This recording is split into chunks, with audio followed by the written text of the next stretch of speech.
Okay, we're trading during the New York session here on Monday. It's March 16th, and I want to talk about a few things here as far as mindset today. And I think that most of you are have come to terms with, um, the way things are going to work, and cutbacks, layoffs, bankruptcies, money. Goods are pretty tight and hard to find sometimes. Everybody's waiting for restocks on the at the grocery stores and things like that. So everybody's pretty much accepted what's going on here. And for a while, I think a week or so ago, it was pretty hard to really imagine the changes that we're experiencing. Schools are closing. It really depends on where you live, and they may be closed for quite some time. This thing could definitely, and they continue to say that it's going to get worse before it gets better, and it's going to get worse and last for quite a while. I think a little bit longer than we all really anticipate. And it's causing a lot of us to really reevaluate our futures and what we're going to do here. If kids are going to be spending the rest of the year completing their education for this year from home, that's something that people have been talking about for a long time. But I think that for the most part, we've resisted as a collective group, depending on where you live. People resist these big changes, and here we're being forced to implement these changes. And these changes were never really bad. A lot of them were never really all that bad to begin with. A lot of them. I'm not talking about most, but to make some of these changes and to have a better impact on our lives and make this adjustment into the future. Things are always changing and always evolving, and we have to accept that. And so here we are, right? And what I'm getting at is, in addition to the kids, starting to uh, reevaluate, or people reevaluate the schooling system, and if people should start spending more time working from home. I remember as a kid watching science fiction movies about people studying from home and working from home on the computer, all that stuff. And here we are. I mean, this is something that's been long overdue, in my opinion. So the same thing here with trading. A lot of you are really eager and really anxious to start taking your trading a lot more serious.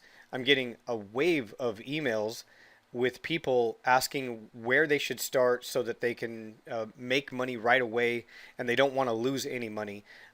People have just sort of dabbled in trading for a long time, and they haven't taken it serious, but now they're ready to take it serious, and they're ready to trade and work from home. And the amount of capital, or the money that they've got in their trading accounts, that for many people, that's about all you have. And I say this all the time. You have to treat it like it's your inventory, as if you're operating a business. Your capital is your inventory, and without it, you can't trade. You can't make money. And in order for you to make more money, $5,000 or $10,000 a month, and here in the United States, you want to be making $3,000, $2,000, $5,000, I think would be on the very, very low end. And, I can't say what it's going to be like in every country, but for the most part, that's what, I'm going to compare it to. So you don't want to lose really any capital. Of course, you're going to have some losing positions, but you want to have a system that you understand really well. You understand the technical side of it. You understand, your entry and your stop and your take profit, and maybe even the timing, what time of day you should be trading. And you want to be able to earn back that loss relatively quick. And sometimes the market's not always going to give you the opportunity. So I think before you really sit down and you start thinking, this is my week, this is when I'm going to start a brand new life here. I'm going to start trading for a living, and I'm going to put food on the table with the results of my trading efforts. That's a great, you know, that's a great uh, gift. I mean, to be able to do that and to work from home and not have to worry about layoffs and somebody telling you can't go to work, you could avoid all of that. I've been doing this for 19 years, and every day I'm grateful for the fact that, and I sit here and I say it probably every day out loud. I shake my head and I'm staring at the charts and I'm thinking, I cannot believe how lucky I am to be able to trade, and that I've been doing this for as long as I have. And I feel truly blessed that I stuck it out and I stayed with it. And I want you to experience the same thing. But what I'm trying to share in this message is that be really careful. Your excitement could put you, and will likely put you, depending on your level of skill and experience, um, it's likely to put you in a situation where you just want to start firing off trades because you see price moving up and down and you're thinking you've got to take some, you've got to make some money because it's moving. These are just all new thoughts and ideas. These are things that happen to an inexperienced or novice trader, and I made those mistakes. I made all of those mistakes in the beginning of my trading career. So you have to slow down and realize that there are certain times of the day, in most cases, that are better to trade than others. And I know that people talk about the overlap, but you might sit down and you might think, okay, well, how is that going to help me? Well, you still need a good trading system, one that gives you a precise entry, a precise target, things like that, stop loss. You also have to realize that you're going to have to do some investigative work beyond just thinking about the overlap and what are some of the best times to trade. You need to be looking at what is the market doing, how is the market reacting, how are traders reacting to what's going on today, is there movement, and is that movement something that you could potentially trade? Because I see movement, and I see a lot of it over the last few weeks, but not all of it is something that I would consider trading, and not all of it is tradable. Now, it doesn't mean that just because I'm staring at it and I think that's not a good trade for me, somebody else could come along and say that's a good trade. That's just how trading is. Trading creates those situations where everybody sees something different. We're all looking at the same levels, so in that regard, we're kind of like all watching the same movie. But when it comes to execution, we're all trying to do something different. We all have goals. We all have different risk tolerance and levels. Expectations as far as profits and things like that. So that all has a mix and some kind of it helps with the reactions that we see. So slow down, be careful. Again, I said this yesterday. I've been saying this for the last few weeks. You need to surround yourself with people that know what they're doing and have experience trading in markets like this. Don't immediately jump into some of these free Forex groups on Facebook and follow some guy who's started his YouTube channel for the last couple of years and doesn't really sound like he knows what he's talking about. You can kind of tell when these people know, when you watch some of their videos, it just doesn't sit with you. You can tell that they don't know what they're talking about, or they're just sort of BSing their way through a video, and it's they have a really limited amount of knowledge and understanding about what they're looking at, and you need to stay away from those people. I'm going to say it straight up. I'm not saying that there's anything wrong with those people. Maybe they're hoping that one day in the future they'll be educated enough to actually be able to help people. But in an environment like this, they're not helping. They're doing more damage. People are going to make a lot of mistakes and they're going to lose the money. Like I started off saying here, if you're going after this business and you're going to start trading from home, and this is your mindset and your change, and you're experiencing either cutbacks or you're expecting layoffs at your job, and you're thinking you need to take this serious, take it serious and realize that it's like that general understanding that most of us have heard for years. You've probably heard it since you were a kid. The 5 people that you hang out with the most are the people that you're going to be the equivalent of. That's basically your attitude and your approach and how you're going to live and how you're going to think. And it can be done online. They may not be sitting there in your office at home with you, but you can certainly associate with these people and only listen to these people that have the experience and the level and the understanding to help you trade through this. So understand that not everything and not all price movement is tradable. You have to be careful and be mindful of your capital and your stop loss. So today, as tempting as it is for me to want to trade the pound dollar here as it's taking out the lows, I want to trade this. I can see it moving around. But I know, and I saw it stop here at 22.14, and then within just a few moments, price reversed and went all the way back up above 35. If I'm going to be using a trade like this, or if I'm going to be selling, I'd like to use a relatively small stop, maybe 25, maybe 35 pips. You've probably heard me say that I use the largest size stop loss as 55 pips, but that's on a specific strategy when it sets up. And here it hasn't set up yet, so there's no reason for me to use a 55 pip stop loss. Now I do need to take into consideration some of these last price swing highs and try to see if that would make sense as far as using that for a stop loss. But here, the distance that these 30-minute and 1-hour candles are covering is greater than they usually do. And this is a different environment. So I either need to make a decision. I either widen my stop, which means I'm exposing more and putting on more risk versus the reward, or I stay out of the way until I get a better opportunity. And you're going to be tested. You're going to be tested, and you're likely to lose money if you don't pass the test. If you don't pass the test and you can't stay out and you can't get your mindset around all of this and you can't, follow people that can help you and guide you through now's a good time, now's not a good time to execute a trade. If you can't find that, I would recommend staying out of the markets until you're able to find somebody who can help you decipher this information and to correctly pinpoint an opportunity to trade. So this morning I talked about over the weekend trading the London market open, that London breakout strategy that I use. For the last, I don't know how many months since the beginning of the year, and then towards the end of last year, we've analyzed and we've done case studies about the London breakout strategy. How effective is it? How often does it pay off and hit the targets? Does it hit both targets? There's so many different things that I've covered with these reviews and these videos and these educational learning lessons on that strategy alone, the breakout strategy, the London breakout strategy, the way I trade it.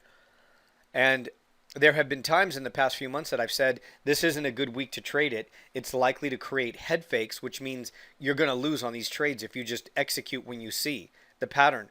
You have to, just because you see the pattern, then you have to do a little more investigative work and learn to read the market so that you can determine, just because you see the pattern, is it even going to work? Sometimes we see these bullish candles, and let's say we wait for this. Whether this is a 5-minute chart or a 1-minute chart, we might see a bullish candle and we might think, okay, this is perfect. It's bouncing off of last week's low. I'm going to get into this. It's bullish engulfing. Some of these indicators are helping me. And then you just fire off a trade and then it doesn't go anywhere and it rolls over and stops you out. Was this, were you able to determine that you should not be trading this anyway? Could you tell? This is my question for you, is that do you have enough experience right now at this moment? If you saw a bullish candle like this, would you be able to tell if there's enough momentum and volume participation at the time to expect price to actually move up and hit a specific take profit level? Can you tell that there isn't enough momentum and volume and that this was likely to happen? Because if you can't tell that right now, if you don't have that level of skill, then either avoid trading or find better trading opportunities, or associate with people who have experience and can guide you through these setups and these scenarios. Because if you just keep firing off trades, bullish and bearish candles, left and right, when you see them, and you're not taking into consideration the depth and looking at the trade in a deeper level, and you're not paying attention to the time of day, you're just thinking, I got to make some money, I got to make some money. I'm going to get laid off, or I've already been laid off, or they've already cut my hours, and I've got to make some money by the end of the month. If you're thinking that way, you're likely to put on a bunch of trades like this, and you're just going to blow up your account or lose money. You're not going to have enough money to be able to send it over at the end of the month. And I know that because I did this. This is what I did. These are the mistakes that I made when I first started trading back in 2001. I bought all of those candlestick books. I was reading about them on the internet. I was buying online courses. There were DVDs that were being sent to my home, and I would watch them. I would trade these candle patterns. I would think to myself, why isn't this working? Why isn't this working? I'm doing exactly what it said to do in the book. Why isn't this working? And again, the primary reason was that I wasn't associating with people at that time that knew or had experience to teach me how to read the markets and to look at the other side of a trade. That's what I call it, the other side of a trade. Just because I see a signal candle here, what's going to happen after I get into the trade? That's what I'm always trying to determine. That's going to give me my, that's where I start to analyze the probabilities of this trade working out in my favor. I'm piecing this together and I'm staying just one step behind the market along the way, or in step with the market along the way. And it requires making some critical decisions about, hey, should you short this right now because it's taken out the lows, or should you wait for confirmation? A lot of people don't like to wait for confirmation. A lot of people don't want to wait. They just, they want to fire off a trade and then hope for the best. I know I did that. I made those mistakes. And I'm telling you right now that with the situation that we're all facing here, and if you've made this decision to try to trade for a living, you really have to take this serious, or you're going to lose your money and you're not going to be able to send home money at the end of the month. And then what are you going to do? Like if it's going to be that much more difficult for you to find a job or a position, or your business goes, under, and you have to close up the doors, and then what are you left with if you don't do it right? And I know the things that I'm saying aren't really what a lot of other people are saying, and the way things have been sort of marketed and promoted on the internet about trading. A lot of people try to make it seem like it's easy. It's easy. You go watch these guys on YouTube, and they're making these videos about trading the gaps or trading these little reversals using Fibonacci tools, the golden rule. I mean, I watched this other video, and this guy, I thought, what the hell are you talking about? Why are you teaching these people to do this? They're going to trade every 618 bounce, and you don't have enough experience. I could tell the guy's only been trading for about a year or so. And he's talking about, I mean, it's just something that he just happened to notice at this present moment was working. But that's not, we know that that's not how it works. That's just not how it works. So be careful, be really careful. I don't want you to blow up your accounts. I don't want, if you're setting out to make this happen for you and your family because of the changes that we're experiencing in the future, nothing wrong with that. Nothing wrong with that. Yes, it's scary. And yes, a lot of people will probably tell you that it's a bad idea, it's a bad choice, and you may be thinking you don't have any choices. You've got to make this work. But if you're going to make this work, you're going to have to fight. You're going to have to be, you're going to have to exercise extreme discipline. You're going to have to listen to people that have traded through market environments like this. They have the experience and the knowledge to pass along to you. They can help guide you.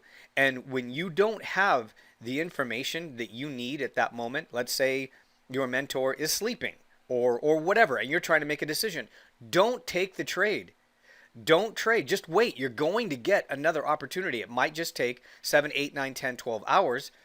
But it's better for you to stay out when you don't know what you're doing and wait for somebody to point it out to you and then take that trade, because you're going to have a higher percentage of winning trades versus the losing trades. And that's what you want. That's what it's going to take to get you to start sending that money home. Not to mention, of course, if you're looking to make $2,000, $3,000, $4,000 a month, $5,000 a month, you're going to have a considerable trading account. And when you're trading a larger account, let's say $10,000, $15,000, $20,000 in your trading account, that gets a little scary, when you don't know what you're doing and you're putting on trades and you're going, wow, I just lost $700. It might happen, but you want to trade with people that can help you earn that loss back. You want to be using a system that provides the opportunity to point out the next positive trade that can be verified and confirmed so that you can earn back the loss right away. And then you keep moving forward and you keep working on eliminating the bad trades, figuring out why the bad trades are happening. And I know I'm going to repeat this a lot. A lot of you are going to hear these videos and you're going to hear me say the same thing over and over again, because this is what trading is about. It's the mindset first. Get yourself ready. Prepare for the fact that you're just going to have to sit out sometimes and watch price move around without you getting into the trade. If it's not something that you can control, and if it's going to exceed the stop loss that you're normally used to using, and you don't want to use a larger stop loss, I wouldn't recommend doing it. If it's going to put you in a panic mode because you've adjusted your stop loss from 55 pips to 150 pips, now you're really going to panic when it really starts to test that stop loss. So don't do it. Don't break these rules. Stick with it. It's going to give you opportunities. We're just going to get fewer opportunities, but the market is going to test everyone. It's going to test every professional, every novice, and every beginner. That's just what happens here. Market's always going to tempt you and always test you. And the only way that you're going to be able to protect your capital, your family, your income is by exercising extreme ownership and extreme discipline when it comes to the execution of these trades, and learning and trying to accept what you see is reality, the reality of what you see instead of what you want to have happen. I want to make money too. I wanted to short this. But the bounces are deeper when it pulls back than I'm comfortable using as far as the stop loss is concerned. So if that's the case, then I have to stay out. If my stop loss is not going to hold me in this trade and I'm trying to short this, then I'm going to get stopped out right away. And all I'm going to do is just keep on adding more losses. And I don't want that. I'm going to get some kind of a trade that will allow me to use the typical size stop loss that I'm comfortable with using. I just have to wait for the signal and stay out of the way for the rest of the time. Just watch. Even when I'm watching, it's still a trade decision, and I'm still learning and still watching and waiting for another setup. The movement, very often, if you can convince yourself of this understanding, if you can accept this, very often just the price, the movement that I don't participate in usually will, price will go to a certain level and then bounce off of a support level or resistance or breakout, and then it sets up another trade for me anyway. And when it appears, then it's obvious. It's just that it's not obvious up until that moment when I actually get the signal. Be careful. So I'm trying to explain here. I've been watching the market open. The London breakout strategy that we trade, that one failed. The first one actually failed. So let me go to the 30-minute chart and I'll show you it here. This is the London open. And this next candle right here, that little candle right there, that actually triggered an entry. I did not execute because I thought it looked like it was going to create, today it looked like it was going to be one of those head fake days. Meaning that it's going to give me a signal, it's going to give me an entry, but it's not going to work. It's not going to hit the targets and it's going to collapse and go back the opposite direction. So I avoided going long. I also avoided going short. This one worked, but the way price was moving in the structure, for me, I felt that it was an increased chance. There was an increased chance today of these trades failing and moving around the way it is. Maybe indicating and looking like, a bearish reversal. And then, if I don't take profits at a certain level, the retracement's going to stop me out. It could be a good trade that turned into a losing trade just because I used the wrong side stop loss. That's what this today looked like to me based on the price structure. There is ways to be able to read that, and you can identify that scenario, that's a likely scenario, that it's going to be a head fake choppy day. The retracements are going to be deeper than the stop loss I'm comfortable using. So I need to make a decision about whether or not it's the right environment for me to be trading. Capital, money is my inventory, and if I don't have enough of it, I'm not going to be able to make much.